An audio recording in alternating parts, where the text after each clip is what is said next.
My name's Shawn LaVana. I'm here from Virgin Pulse today, and I'm here to talk about how devices are affecting employee engagement.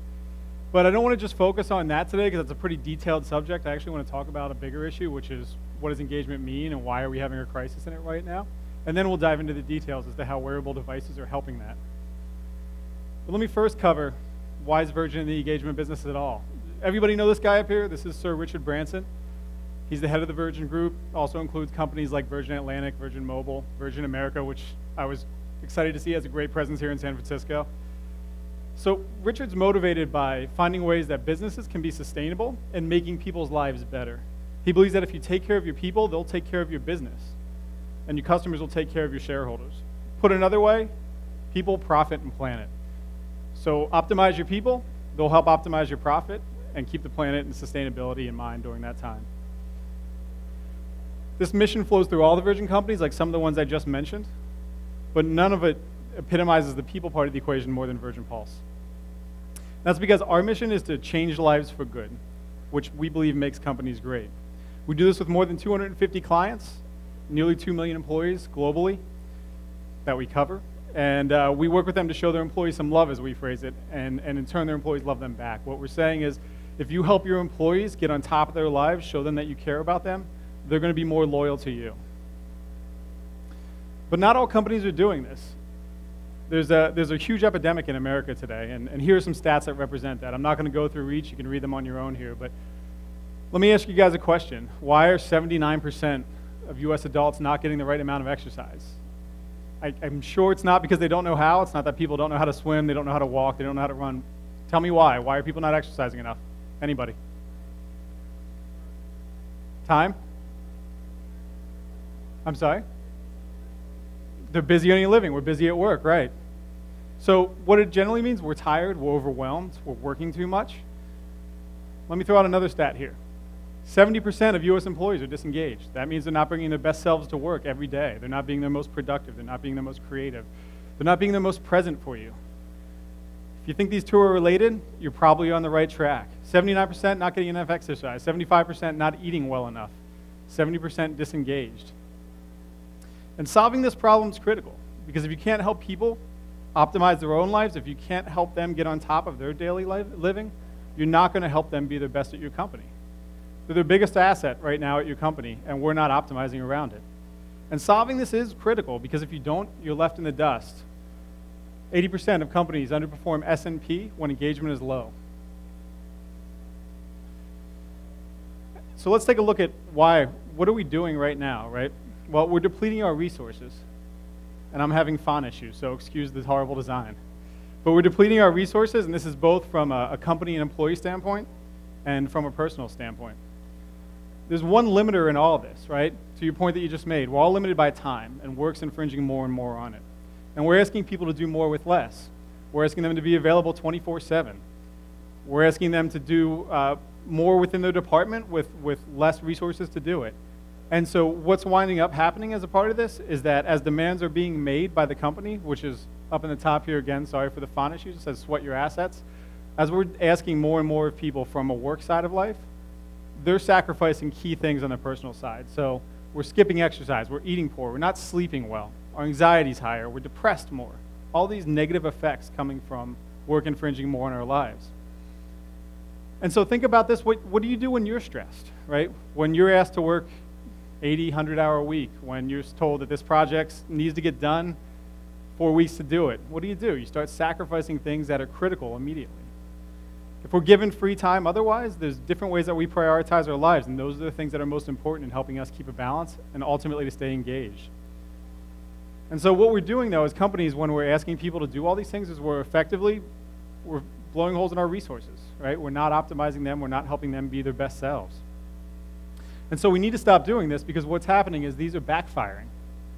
We're having these corporate strategies that don't actually improve productivity, and then as employees we're making personal sacrifices that aren't in our best interest, and we'll talk a little bit more about that here in a minute. And the reason why we need to do it is this: if we don't help employees get on top of their own lives, they're left feeling overwhelmed, out of time, exhausted, and that's not really, I can guarantee that's not what people want to come to work every day. But let's step back for a minute, and let me ask you, does this look familiar? Because I guarantee it does for me. Like, how many people sit in bed at night with their device, right? What's happening is technology is invading our personal space, and we're glued to our technology, and it's seeping into all aspects of our personal lives. How many in here, raise your hand if you sent an email in the middle of the night? 2 o'clock, right? Something's bothering you. You might even still be up. You might not even gone to bed yet. How many check their phone first thing in the morning? That's always the one that gets everybody. So the lines just aren't blurred between work and personal life anymore. They no longer exist. Everything's crossed over.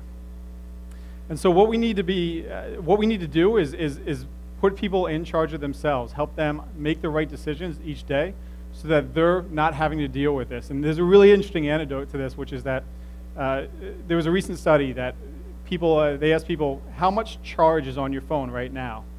And at any given moment during the day, people could name within 10% where the charge on the phone was. And that's because we make a habit out of it, right? We know when we last charged our phone. We do it almost at the same time every day. We're not really good at doing that for ourselves, though, right? It's the first thing that we sacrifice otherwise. So what can we do, right? Work life's crossing into personal. It's consuming our personal time. And because of it, we're making bad decisions, right? We sacrifice exercise right away. We might make poor eating decisions, grab whatever's most convenient. Let's go back to what we talked about before, though. And that's if you want your company to be at your best, if you want your employees to be the most engaged, if you want to get the most productivity out of them, you want your company to outperform its peers, you have to show your employees some love. You have to help them make the best decisions for them. And so the way we kind of phrase this, the way to think about this, the way we try to bring it to life at Virgin Pulse is within the realms of energy, focus, and drive. You might hear this other ways. Some people might refer to it as mind, body, and spirit. What I said earlier about the Virgin Group and Sir Richard Branson, people, profit, and planet. But when you talk to employees, you hear this is what they want. Within energy, they want to be able to exercise more. They want to be able to sleep better. They want to eat better. Within focus, I want to be able to concentrate on something every day. I want to build my skills. I want to decrease my stress and be more resilient. And then when you have these things done, it moves over into the drive phase. It's the intrinsic motivators, right? I want to give back. I want to commit to a charity. I want to be connected with my community, with my relationships. But what's really interesting about these things is when you look at it that way, there's behavioral outcomes behind all of these that benefit our engagement, right? So help somebody optimize their energy, right? Help them be more physically active, eat better, sleep better at night. These are the outcomes you'll get. Weight control, low disease, fewer injuries, more daily energy. Within focus, help them focus more during the day, improve brain function, increase executive function, better attention, increase reaction time. And then within the drive part of it, you're happier and more optimistic when you're intrinsically motivated. Your stress, your anxiety, your depression goes down. You get greater determination, creativity, plasticity, which is how you approach the same problem from multiple different angles without tiring. Now, what's crazy about this is just one element. All of these behavioral outcomes are from one element. This is if you exercise more. If you exercise more, you get all of these great things across the board. It increases your focus. It increases your drive. Think about it. If you went for a run, half hour in the morning, right? How much better do you feel that day? You have more energy. You're ready to tackle the world, and there's actually science behind that. But what's amazing about this is swap out physical activity. I want you to focus more during the day. Same effects. All of this stuff overlaps for about a 95% rate. So if you do anything better, if you eat better, if you move more, if you sleep more, if you decrease your stress, if you focus, if you improve your relationships, you get all these effects. It's all related, and it increases it all. Now, the converse is also true. When you start throwing these things out, you have the negative effects on all of them. They all affect, it all works together. And it's easy enough to say, hey, you want to get all those results? Exercise more, right? But to make this improvement, we all have the same limiter, and that's what we talked about earlier, which is time. To give your employees more energy, focus, and drive to help them bring their best selves to work means that they can make decisions that allow them to expand their time effectively. And what I mean by this is by making the right decisions, you help them make their day as productive as possible. We all have the same amount of time in the day, but the people who are most productive are the ones that are making the decisions, that are doing the things that allow them to be as productive as possible throughout that entire day. And by helping employees get on top of their lives, we help them expand this productivity. And we'll talk about how we do that in a minute, which is effectively adding more time to the day, helping them live a more balanced life. And what's cool about this is there's mountains and mountains of data behind all the stuff that I'm telling you right now. And so let me ask, if you run this morning, let's use that example again. I don't mean to keep going back to running, but it's the easy one, right? You ran this morning. You get a 23% improved cognition for that day. So if you run for a half hour, if you walk for a half hour, your cognitive abilities go up by 23% that day. That effectively adds 2 hours more productivity to your day. And that's why when you go for a run, you feel amazing at work that morning. You get more stuff done. You're more focused. You're more in the zone. And this is only cognition. This is only from the physical aspect of it. Let's say you focus during the day, right? You remove the distractions. You don't multitask. On average, we lose 2.1 hours a day to multitasking. So right there, I just gave you 4 hours of your workday back, right? We're making these decisions that aren't in our best interest, but make us feel more productive. But it's actually having a negative effect on us. So that brings us to today's topic, the more detailed part of this, which is that technology is pushing us over the edge. How do we actually rein it in and make it beneficial for us? How do we make it work for us? Consumable wearables is one of the ways that we're doing that right now. There's Fitbit here in San Francisco. There's Polar. There's Misfit. There's a whole bunch of other ones out there, right? There's all these device companies right now. And they're basically letting you track anything that you want to quantify, right? There's even necklaces, there's shirts, there's things that you can put under your baby's mattress in the crib. There's anything that you want to track, you can basically do it now with a wearable fitness device. The point is, this is a huge market, and it only looks to grow. And we're now at the ability where we can quantify almost anything we want, which is the baseline for improving upon it. And then let's combine this with one other thing that actually not almost all of us, in San Francisco, all of us have a smartphone on us, right? Every single person in here has a smartphone. So there's 100,000 health apps available for that smartphone. On any given day, the top 10 apps, the top 10, 4 million free downloads. 300,000 of those are paid. What it's saying is that people want to invest in their health. They want to improve it because of everything else that's happening right now. This is the full circle, right? Work's infringing so much on our time that we are doing anything that we can to track and improve our health. And so this is how we can use the technology, these devices and apps, to help us get on top of our lives, to better manage it. Fitness wearable devices and apps, they help you drive healthy behavior change. For example, it's been proven that just wearing a device that tracks your steps, so even a simple pedometer, increases the amount you walk by 20% in a given day. You're just more cognizant of it. Now, if you set a fitness goal in tandem with that, as you can see up here, and wear a device, you're 22% more likely to hit that goal. And what's cool about what all these devices and apps are doing is that they're bringing this to the masses, right? They're bringing this to the consumers. It's almost like the iPhone years ago or Android, right? You go to the consumers first, they push back on the company and make the company adopt it. Now, we can be out in front of that and not have a pushback. We can actually readily adopt these things, bring them into our companies, and help employees better engage, help them track, help them be more cognizant of it, show them that we actually care about them, bring them into the company, set it up, let them be the driver behind it. And so there's this great quote. This is the only thing on my slides that I'll probably read word for word. And it's because they're designed to be worn close to the body, wearable fitness devices are ideal for monitoring our vital signs and health. We'll track how active we are, our sleep quality, and how many steps we take during the day. Consumers of all sorts, this is the key point, all sorts, fitness buffs, dieters, and the elderly, will come to rely on them. What this is saying is this is not just for the people who run marathons. Everybody's adopting fitness devices in one way or another right now because we're trying to get on top of these things. I'll give you an example. I can't leave my house every morning without my fitness device clipped on. I actually have 2 right now because I'm crazy about them. Anybody else? Does anybody else in here wear fitness devices regularly? Yeah? It becomes a habit, right? You have to put them on in the morning because you want to know. Even getting the steps walking down the hallway, you want to know how many steps you're getting during the day. And it finds that you make it more cognizant of it. If we go back to the anecdote I gave about the phones, I can tell you roughly any given point of the day how many steps I have now. And it's because I know roughly how much I'm walking, and I can just take a guess by wearing a device. It's just influenced my behavior that much that I'm aware of it now. And I bet most of you who wear these devices as well, that you're cognizant of it too. And this is why we use a device, right? It helps us be more active by tracking these things, by getting the knowledge as to what's going on, which means we're going to make these healthy behavior change, which means for employees more energy. By tracking our daily behaviors, for example, sleep, we get on top of what we need to do for improvement. Right? If you're tracking your sleep at night, if you wear the Fitbit device, for example, you'll get to know that you probably don't sleep actually as much as you think you do. You're more restless during the night than you probably thought otherwise. And so when we do this, when we start to track those things and make those improvements, we're sleeping better, right? We make notes about why we didn't sleep well that last night. We start to improve upon what we're going to change to do that. When we do these things, the next day, we have more energy. We're more focused. We're more driven. And over the long term, as we start to do these daily behavior changes, we start to do these small daily things, these tracking things, these small improvements, the note-taking, the cognition around why we're doing it, we improve them. And we set these healthy habits. And this is almost a Maslow's hierarchy thing here, where once you sleep well, you want to move on to the next thing, right? So you're exercising, you're eating well, you're sleeping well. Great. In our world, we move over to the focus then, right? We're going to help you focus more during the day, build your skills, increase your resilience, decrease your stress.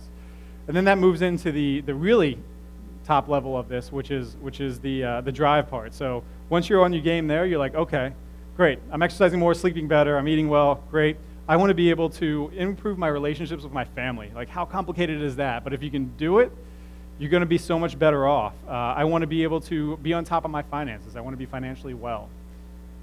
Those are the things that you move into after that. And now, pause for a minute. The other cool thing about these is devices are just really cool, right? They look awesome. If you guys haven't seen the Misfit Shine, Fitbit Misfit, the Misfit Shine, which was a Kickstarter program, it looks like something that came from outer space. It's this little disc, it lights up, it's really neat, it's easy to wear, it's waterproof. These are just cool things to have. I mean, if you're into technology, they're just cool things to study. So having these just has the cool effect too. So one person sees them, better adoption for others, they get curious about it, why are you tracking this, what are you doing? And now, the key part of all this for the employer side is that all this is validated, which is a huge win as you start to figure out how to improve your employees' engagement, right? If you're validating the data, if you're seeing that they're actually making changes over the long term, you're sharing that data with them, which I'll show you how to do in a minute. It helps them improve, it helps your entire company improve, and in the end, it's a win for everybody. So when bundled with gamification elements, devices become really powerful in terms of habit formation. So let's talk about some of the gaming elements that come into play and how they affect us. Devices, number one, make it easy to track. And you can see here, for example, on the devices down the lower right there, you can track on the device. You can have that feed into a platform. That's just an example of ours to show how you're tracking each day.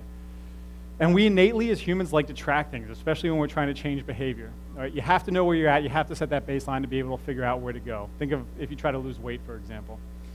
And having these devices on you just makes it that much easier. They do it for you. The Fitbit tracks your steps, your stairs, your calories burned, your miles walked, all that kind of crazy stuff. Feed it into the platform, figure out how it changes over the long term. What tracking also brings about is comparison, right? A lot of people are motivated by competitions, challenges, comparing themselves to others, or even comparing themselves to their previous best. If anybody does track their steps, I can guarantee you can tell me off the top of your head what your best day was, right? What was it? 16? 16,000 steps was your best day, right? So if you track this stuff, what was it? 23,000? 28? 30,000?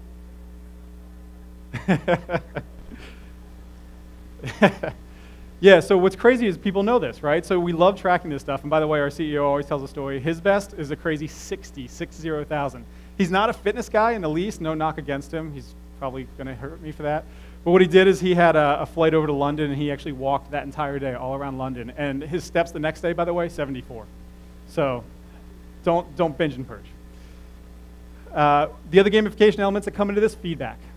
So one of the key drivers in a social cognitive theory is actually letting people know how they're doing relative to their goals. So once you have these devices, it's typical to set a goal. Could be something easy, could be something prescriptive like 10,000 steps a day. Could be something that you just want to improve, your exercise minutes, right? So the more that we give feedback, let people know either where they are respective to the goals or where they respective are to what they've done before, the more likely it is that they're going to continue within this. And this has been proven to work effectively in physical activity programs. Recognition and rewards, right? So as you hit certain levels, you want to be recognized for that, whether it's social, whether it's status, or rewards more of a financial basis. And this accomplishes the reinforcement and the continuation of healthy behaviors, right? If you're recognized and rewarded for something that you did that was great, you're going to be more likely to do it. This can be done on the device as shown here, which is just kind of a status thing. Hey, great job, you hit level 6, whatever that means to your program. Or it can be done with on the platform. And one of the things that we have that kind of reminds you where you were is your trophy case, right? So you can see all the great things you've done. You hit 30-some thousand steps. Great, you're going to have a badge that shows that and shows everybody else that. So we actually have people that compete around different badges on our platform to say, I've walked the most. Reminders. So one of the great things, again, in the social cognitive theory and the trans-theoretical model, is that if you push reminders out to people and provide ongoing encouragement, so it could be track your vegetables this day, track your sleep, tell me how many steps you got, those kind of things. Push these out. If they're not doing it, it's proven to actually bring people back in, have them return to the program, have them return to actually keep driving this behavior change. And one of the really interesting things, the social thing, so Virgin Pulse, we're based out of Framingham, Massachusetts, just outside of Boston. And what took place there over 32 years was the Framingham Heart Study. They followed this community of people for 32 years, longitudinal study. And the doctors behind that were Drs. Nicholas Christakis and Dr. James Fowler, who were at Harvard. And what they found through miscellaneous different permutations of the data within this is that the people who have the biggest effect on your health are your friends, your siblings, and your spouses. And it's actually in that order, which is kind of crazy. So if you're social, you bring people on. So bring your friends and family on, or allow people to share, set their goals publicly, track publicly. You're going to increase their chances of them actually meeting these goals, right? So, and if they're changing healthy behavior, what we know then is that those around them will also change their healthy behavior. You guys kind of know this, right? When somebody in your family goes on a diet, you're probably likely to eat like them. That might be a bad example depending on your love of food. If somebody goes for a walk, you're more likely to go out with them. And so overall, what we want to do is get as many employees involved in this to help them get on top of their life, to increase engagement, to make our companies better, right? You combine these elements from the devices with gamification, it leads to long-term behavior change, and it helps employees improve their lives.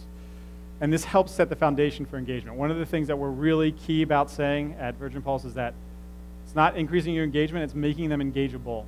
Without helping them meet their base needs each day, all these engagement initiatives that your companies do are not going to work. That's why there's a great anecdote from HP, who says at any given time, I think they cite 57% engagement, at any given time, they have hundreds of initiatives going on to change their engagement. Not a single one drives it. Nothing changes. That's because they're not actually looking out to make people engageable. They're not figuring out the baseline, helping employees improve their life so that they can bring their best selves to work. If you're stressed about, for example, day-to-day, living from paycheck to paycheck, right, which I think something like 2/3 or 70% of all of us do, you're not going to be able to be your best self at work every day. You're going to make decisions based upon that. If you're feeling tired, if you're feeling lethargic, if you're working too much and you're just burnt out, again, you're not going to be bringing your best self to work every day. And so if you do that well, if you get your employees engaged, you can have Friday dance parties like we do at Virgin Pulse. This is really some of our employees. We really don't have dance parties every Friday, but you can get people to do almost anything. And so with that, I'll close it. If there's any questions, I'm happy to answer them. I think we still have a few minutes left here. Raise your hand or feel free to come up to me afterwards too. Thank you.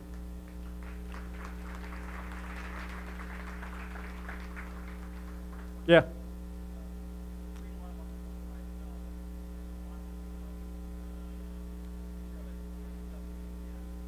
Yeah.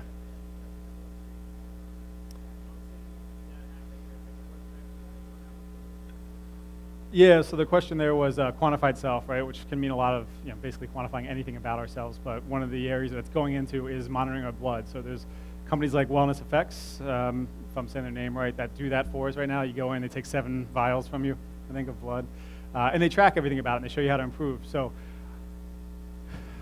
what future effect does that have? Right now, there's a lot of biometrics done from a base standpoint, right, which helps employers kind of say, is your cholesterol high? Are you at risk for certain things? What we see with that right now is that you have to typically pay your employees or incentivize them a lot to get that done because people are pretty protective of that stuff. So I think, but you could make the similar argument. So where I'm heading with this is I think it's going to be tough to do something that frequently, and unless it's somebody that's really fanatical about this, right? But that said, what we're seeing is that if you can get them engaged, if you can show them the results that are improving, and if you can help translate that, I think you'll see a more mainstream adoption of it. And I don't see a reason why it couldn't at some point come into play. It's just a matter, the biggest concern I would see there is how do employees feel about you taking their blood relatively regularly?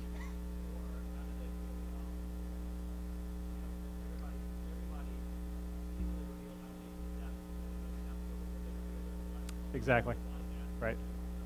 And that's where the privacy concerns kind of come in. If you can keep it private, let people track it that way, which we do, but help them set healthy goals around that, right? So if your cholesterol's high, eat better, right? That's one of the things that can help combat that.